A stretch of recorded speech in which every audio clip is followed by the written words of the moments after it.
Question number 1. A horizontal uniform glass tube of 100 cm length sealed at both the ends containing 10 cm mercury in the middle and the temperature and pressure of air on either side of the mercury column are 31 degrees centigrade respectively and 76 cm mercury. If the air column at one end is kept at 0 degrees centigrade and other end is kept at 273 degrees centigrade, then the pressure of air which is at 0 degrees centigrade is how much? So first of all, according to the given question, we will draw the diagram. First diagram, this one. This is the complete glass tube of length L, that is 100 centimeters. So here L, that is 100 centimeter, complete length, that is 100 centimeter here. I will take this one. Then afterwards, at the middle of the glass tube, I will take, that is 10 centimeters of mercury. So middle we are taking 10 centimeter, mean this side 40 centimeters and this side 40 centimeters. And temperature and pressure of either side of mercury column is given. This side here 31 degrees centigrade and this side 31 degrees centigrade temperature, but convert into Kelvin, 304 Kelvin and 304 Kelvin, and also the pressure in the air column for this one 76 centimeters of mercury, that is 76 centimeters of mercury. Now what happens here?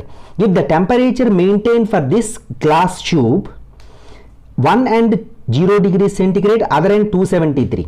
Here 0 means 273 Kelvin and 273 means 546 Kelvin. As the temperature increases this side, what happens here? Mercury column moves from this side to this side. So that means this side to this side means mercury column length already we know 10 centimeters. So let us consider from this end to this end is taken as L and from this end to this end is taken as 90 minus L. Why? Because this is 10 centimeters, it is preoccupied. So that's why 90 minus L. One thing remember, whatever the number of moles present in this one, number of moles present in this one are equal. Whenever the temperature increases, number of moles this one, number of moles this one are equal. So that means wherever we are taking, number of moles are equal. According to the ideal gas equation, PV is equal to nRT, N is equal. So that means here I will take, according to the ideal gas equation, PV by T is equal to constant. That means number of moles is constant. So whenever I am applying for this one here, first I will apply for this air column, then afterwards this side and this side. I will write like this: P1 V1 divided by T1. That means here P1 V1 divided by T1 is equal to P2 V2 divided by T2. Here this P2 V2 divided by T2 is equal to P3 V3 divided by T3. Here the pressure P3 V3 divided by T3. But which one we want to calculate? Pressure of air which is at 0 degrees centigrade. That means P2 we will calculate. So first of all, P1 we know 76 centimeters of mercury into volume is nothing but area into length. In all the cases area is common, area will get cancelled, only length is remaining. So that means here instead of V1 I will take L. So what is the length in this case here? 45. Here from here to here, that is 45.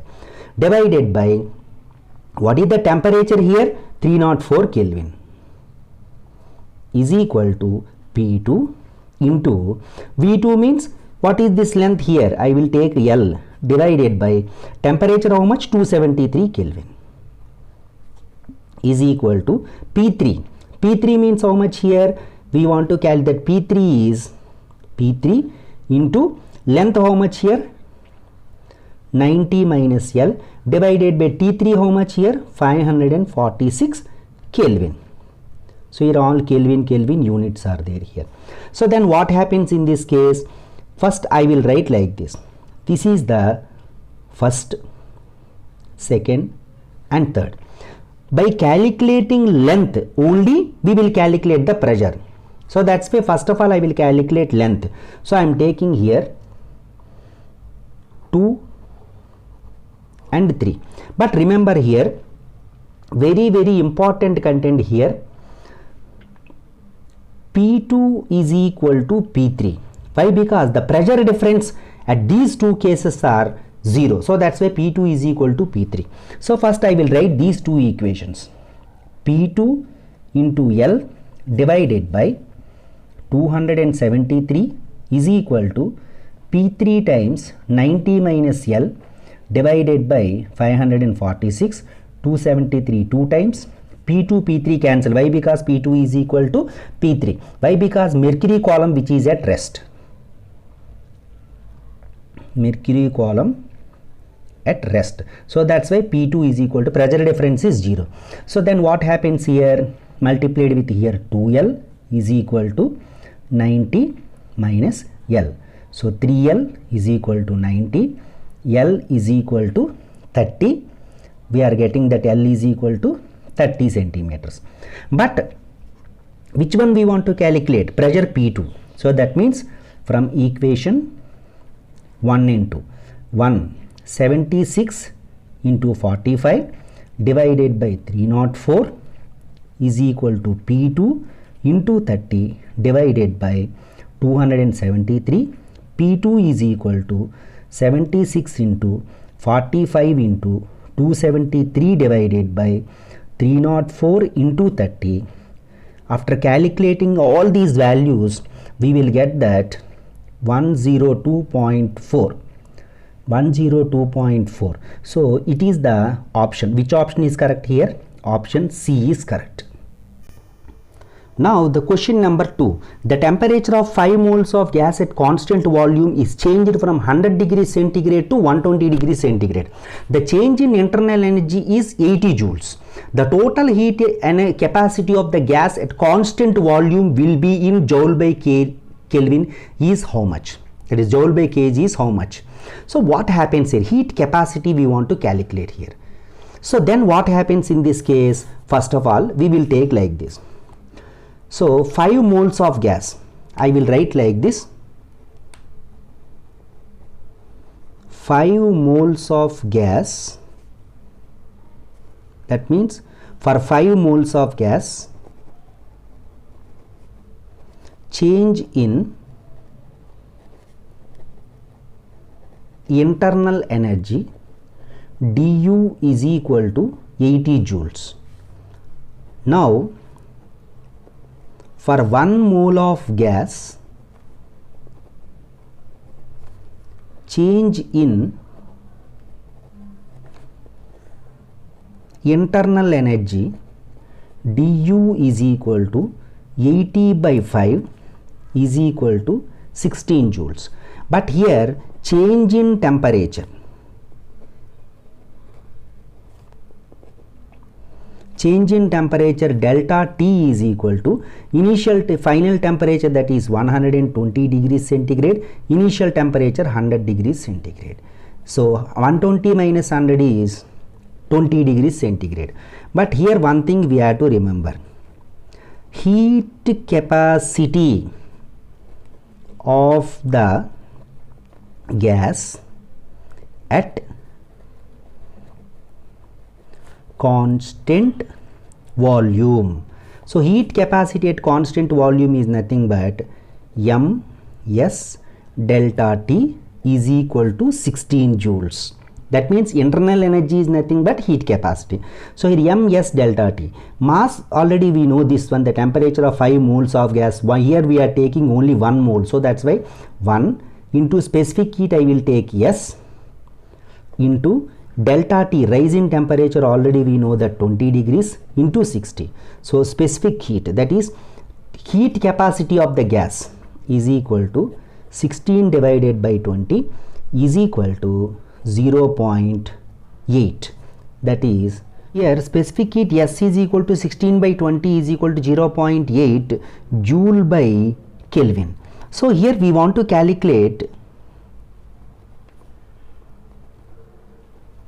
heat capacity for 5 moles of gas is equal to 5 into 0.8 is equal to 4 joule by Kelvin. So which option is correct here? Option B is correct. Now the question number 3. The radiation emitted by a star is 10,000 times than that of the sun. If the surface temperature of sun and star A are 6000 Kelvin and 2000 Kelvin respectively, the ratio of radii of star and sun is how much? So first of all, given here, radiation emitted by star A is equal to 10,000 times the radiation emitted by sun. But actually the radiation emitted by the sun or star given by the formula E is equal to sigma times A T to the power of 4. So I am applying for both, that is area is nothing but pi r square. Now first sigma, area is nothing but pi r star whole square into T star whole to the power of 4, and sigma and r sun whole square T sun whole to the power of 4 into pi. It is multiplied with 10,000 times. In both sides sigma pi and sigma pi cancel. So r star square T star whole to the power of 4 10,000 times r sun square T sun to the power of 4. So here r star divided by r sun whole square is equal to 10,000 times T sun divided by T star whole to the power of 4 is equal to 10,000 times 6,000 divided by 2,000 whole to the power of 4 cancel. 10,000 into 3 to the power of 4, but here r star divided by r sun is equal to square root over 10,000 into 3 to the power of 4. 10,000 root is 100 into 3 to the power of 4 is 3 square. So 3 square 9 into 100 900, but here r star is to r sun is equal to 900 is to 1. So which option is correct here? Option C is correct. Now the question number 4. Two uniform strings A and B made of steel are made to vibrate under the same tension if the first overtone of A is equal to the second overtone of B, and if the radius of A is twice the radius of B. The ratio of lengths of the strings are how much? So first of all, it is strings. So that's why we will write the formula fundamental frequency of string. N is equal to 1 by TL times T by mu. That mu is nothing but mass per unit length, and this can be written as 1 by 2L times T divided by pi into r square rho. So this one we will take here. Mass per unit length means we will write like this. So first of all, for string A, that is first overtone, that is nothing but NA is equal to 1 by L1 times T divided by mu1 is equal to 1 by L1 times square root over T1 divided by pi R1 square into rho. Then for string B, that is second overtone, NB is equal to 3 by 2 L2 square root over T2 divided by pi R2 square into rho. But one thing remember in this case, these two are equal. That means first overtone of string A and second overtone of string B are equal, and also given what is that here R1 is equal to 2R2. That means radius of A is equal to 2 times radius of B. So this also we should remember this one. Now here I took L1, L2, so that's why I took R1, R2. So when we are equating these two, what we are getting here, first of all, 1 by L1 square root over T by pi times R1 square rho is equal to 3 by 2L2 square root over here T1 T2 divided by pi R2 square into rho. In all these ones, remember tension in both the cases must be equal. So T cancel, pi cancel, rho cancel. The remaining one are 1 by L1 square root over 1 by R1 square, 3 by 2L2 square root over 1 by R2 square. Now what happens in this case here? 2L2 divided by 3L1 is equal to square root over R1 square divided by R2 square. This is very, very important content. Now 2L1 divided by 2L2 divided by 3L1 is equal to square root over R1 square by R2 square root. That means R1 divided by R2 whole square, both gets cancelled. So here 2L2 divided by 3L1 is equal to R1 is equal to 2R2. So that's why 2R2 divided by R2 both gets cancelled. That means what happens here? 2L2 divided by 3L1 is equal to 2. L2 divided by L1 is equal to 3 into 2 divided by 2. 2 gets cancelled. L1 divided by L2 is equal to 1 by 3. So the answer is 1:3. Which option is correct here? B is correct. Now the question number 5. If the length of stretched string is shortened by 40% and tension is increased by 44%, then the ratio of final and initial fundamental frequency is how much? So first of all, we will write the formula for fundamental frequency. That means fundamental frequency n is equal to 1 by 2L times T by mu. But initially what happens here? L1 is equal to L. But L2 what happens here? 40% decreased. So that means L minus L into 40 by 100. So 40 by 100 is nothing but 0.4 and subtraction of this one 0.6 L. But tension T1 is equal to T and T2 is equal to what happens here? 44% increased. So that means here what happens here? 1.44 T. Remember these two. Now I will write first equation. N1 is equal to 1 by 2L1 square root over T1 divided by mu. This is the equation number 1. And N2 is equal to 1 by 2L2 T2 divided by mu. This is second equation. Now I will write here N2 divided by N1 is equal to what happens here? Mu gets cancelled, 2 gets cancelled. So what is the remaining in this case here? N2 divided by, that is L1 divided by L2 square root over T2 divided by T1. I will write like this. N1 divided by N2 is equal to L1 means L, L2 0.6 L, T2 1.44 T divided by T. T gets cancelled, L gets cancelled. 1.44 root divided by 0.6. This is 1.2 divided by 0.6. That is 12 divided by 6 is equal to 2 by 1. So what is the ratio here? 2:1. So which option is correct here? A is correct.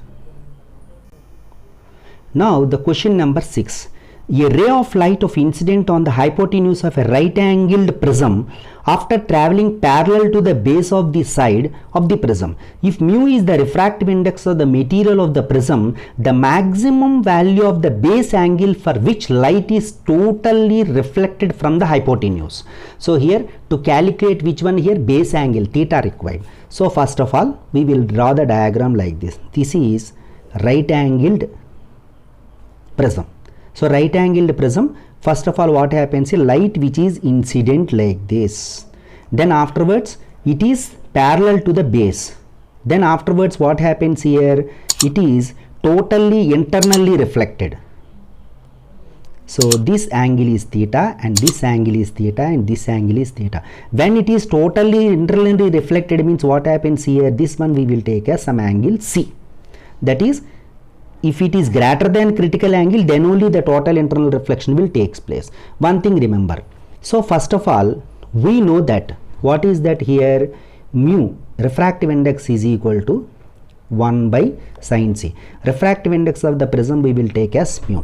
But here, I want to take the value of C is equal to what is that here, completely 90 degrees means 90 minus theta. I am substituting mu is equal to 1 by sin 90 minus theta, mu is equal to 1 by cos theta, but here cos theta is equal to 1 by mu, but theta is equal to cos inverse 1 by mu. So which option is correct here? Cos inverse 1 by mu, that is the theta angle. So option D is correct. Now the question number 7. A prism of refractive index mu and angle A is placed in the minimum deviation position. If the angle of minimum deviation is A, then the value of A in terms of mu is how much? So here we know that angle of prism is equal to A and deviation angle is also A and refractive index is mu. So we know the formula, mu is equal to sin A plus D by 2 divided by sin A by 2. So whereas mu is equal to sin A plus D is also A plus A by 2 divided by sin A by 2, and mu is equal to sin A divided by sin A by 2. Here mu is equal to, sin A can be written as 2 sin A by 2 cos A by 2 divided by sin A by 2. Sin A by 2, sin A by 2 cancel. Mu is equal to 2 cos A by 2. So here cos A by 2 is equal to mu by 2. But which one required here? Value of A in terms of mu. So that's why cos A by 2 is equal to mu by 2 and A by 2 is equal to cos inverse mu by 2. Here A is equal to 2 times cos inverse mu by 2. So which option is correct here? 2 times cos inverse mu by 2. So option C is correct. Now the question number 8. When a body of mass 1 kg is suspended from a certain light spring hanging vertically, its length increased by 5 centimeters. By suspending 2 kilograms block to the spring, and if the block is pulled through 10 centimeters and released, what is the maximum velocity in it in meters per second is how much? So initially I am taking here 1 kilogram block in the spring constant K. It is suspended like this means it is displaced through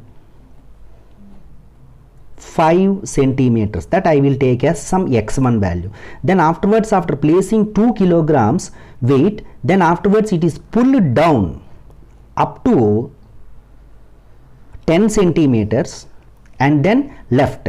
So and then left means it is moving with some amount of velocity. That velocity is required. So here initially 1 kilogram 5 centimeters suspended, that is okay, and 2 kilograms after placing and is pulled down with 10 centimeters extension and leave it, how much amount of velocity it is moving in the upward direction, that is required. So first of all, for first this is I will take 1 and this is I will take 2. So I am taking for first one. What happens here? Applying that one, force is equal to some k into x1. So this is x1 I will take. F is nothing but m1 into g. The weight acting in the downward direction, no, that I will take as m1 into g. m1 into g is equal to kx1. But I want to calculate the k. Is equal to k means what is that? m1 into g divided by x1. So m1 is 1, g is 10 and x 5 centimeters, that is 5 into 10 to the power of minus 2. 10 to the power of minus 2. So that means what happens in this case here? 1000, that is 10 into 10 square, 1000 divided by 5 is equal to 200 Newton by meter. So we got the K value, but which one we want to calculate? Velocity here. So now I am applying for second case. Second case, energy is equal to half kx2 square. That is, whenever it is pulled and leaving means the force which is content which is present in it, that potential energy is stored. So that means this is kinetic energy half m. This velocity I will take as v square is equal to half k into x2 square. So x2 is nothing but this one is 10 into 10 to the power of minus 2 meters. So in both the cases half gets cancelled. V square is equal to k into x2 square divided by m. So k already we calculated 200 into x2 means 10 into 10 to the power of minus 2 whole square into mass I will take, this is 2 grams. This one I will take here m. This mass here. So I will take, this is m2 to differentiate. That's why I will take as 2. So this one I will take as m2. So here 2. How many times? 100 times. Here 100 into 100 into 10 to the power of minus 4. 1 2 1 2, here 4 cancel. So what is the option here? 1 meters per second. V square is 1 meters per second. V is also 1 meters per second. So this is the option. Which option is correct here? 1 meters per second. Now the question number 9. An object is attached to the bottom of the light vertical spring and set vibrating. The maximum speed of the object is 15 centimeters per second and period is 628 milliseconds. The amplitude of the motion in centimeters is how much? Now here what are the given values here? So first of all the maximum speed is given. So that means V max is equal to 15 centimeters per second. If you want to convert into meters means 15 into 10 to the power of minus 2 meters per second. But here another one time period is given, t is equal to 628 milliseconds. So milliseconds convert into that one 628 into 10 to the power of minus 3 seconds. But which one we want to calculate? Amplitude we want to calculate. We know the formula V max is equal to A omega. So A, we want to calculate A means here V max we know, but here omega we want to calculate. But we know the formula time period is equal to 2 pi by omega, but here omega is equal to 2 pi by t. So here omega is equal to 2 pi divided by, that is 628 into 10 to the power of minus 3 seconds. So that means 2 into 3.14 divided by 628 into 10 to the power of minus 3, 2 into 314 into 10 to the power of minus 2 divided by 628 into 10 to the power of minus 3. 314 2 times, 2 gets cancelled, 10 to the power of minus 2 plus 3. Here omega is equal to 10 radians per second. But which one we want to calculate? Amplitude required. So that means we know the formula V max is equal to A omega. V max is how much here? 15. Here amplitude, and omega how much we got? A. So A is equal to 15 divided by 10.